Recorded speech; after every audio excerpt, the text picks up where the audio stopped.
Hello, this is Marshall's Jukov, and here we are together again on YouTube.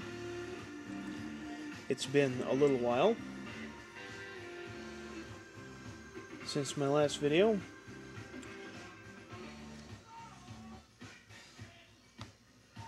And I got to thinking, I haven't done anything that I can recall anyways on the M1 Garand.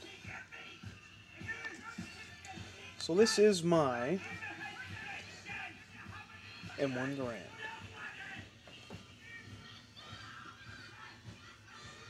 And to accompany it,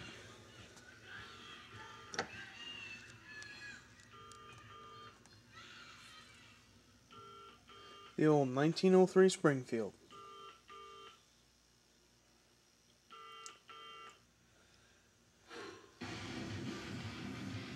And we've got a bayonet for each one of them.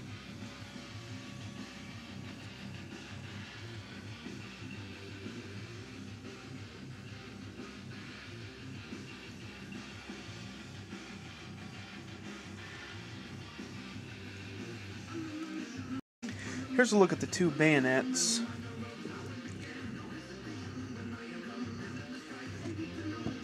That will fit on the M1 Garand. These will also fit on the Springfield. The lower bayonet is the longer blade bayonet. The one on top was at one time as long as the one on the bottom. This is one of the ones that's been cut down from its original long length, as I understand it. The fuller groove there, it just is kind of abruptly cut off, and it doesn't look like the tip of this blade here, where it stops, and then the edges of the bayonet are. So here's the shorter bayonet fixed on the muzzle, and the longer one.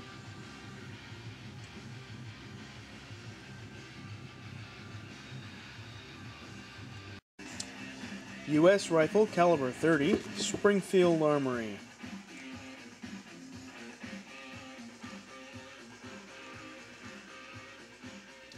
The main U.S. battle rifle of World War II.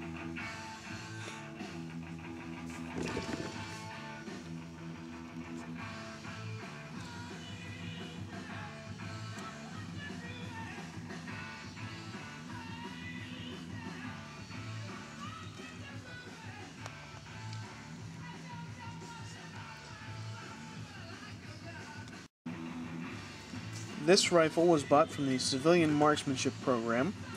By their rating scale, it was listed as a service grade. And I don't have any gauges, which I need to get some gauges to measure throat erosion and muzzle wear. And I could also use those on the Springfield to see if the barrel's been worn very much. The barrel was replaced on this rifle probably in 1953. That's the date stamp on the barrel when it replaced the original. And I'll have to look at the serial number to see for sure when exactly the rifle was made. It came in a CMP stock. It's got the CMP stamp right there. It was pretty darn dry, so I put a few coats of linseed oil over it, and it brought out the grain a little bit. It could use some more coats. But this sucker is an excellent shooter. An excellent shooter. Typically, when you load a Garand with an 8-round clip, you will place your hand on the right side in front of the charging handle, and it's easier when you're holding it in front of you doing this. Once you get the clip lined up, push down with your thumb. At that point, the charging handle will come forward by itself. That's why you keep your hand there so it doesn't catch your thumb, and then if you need to, whack the back of the handle. One thing you want to watch out for when you're inspecting a Garand, for example at a gun show or a gun store, when you pull the handle back, When you pull it back all the way, it will lock back. So one thing you want to be very careful of is not pushing down here on the spring. If you do and you're not fast, you're going to get your thumb stuck, and I'm sure it hurts a lot. You'll want to hold the charging handle and then push down on the spring there so you don't get your finger or thumb caught in it. I can't do it. I don't have 3 hands, so take my word for it. Here's a shot down the bore. It looks dirtier than it is. That's just the shadows playing a trick with the lands and the grooves there. This barrel in this rifle is just shiny like a mirror. And part of the reason is this bore light that I'm using. It just collects light from above, and there's no battery power or anything to it. It just filters the light down the bore. But it's a really clean bore, nice strong lands and grooves.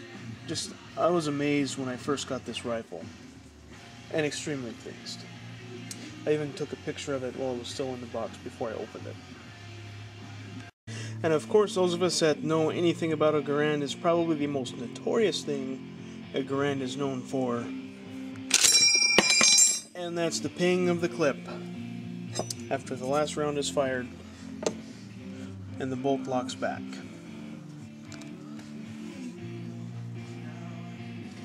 So this is the M1 Garand, Springfield Armory.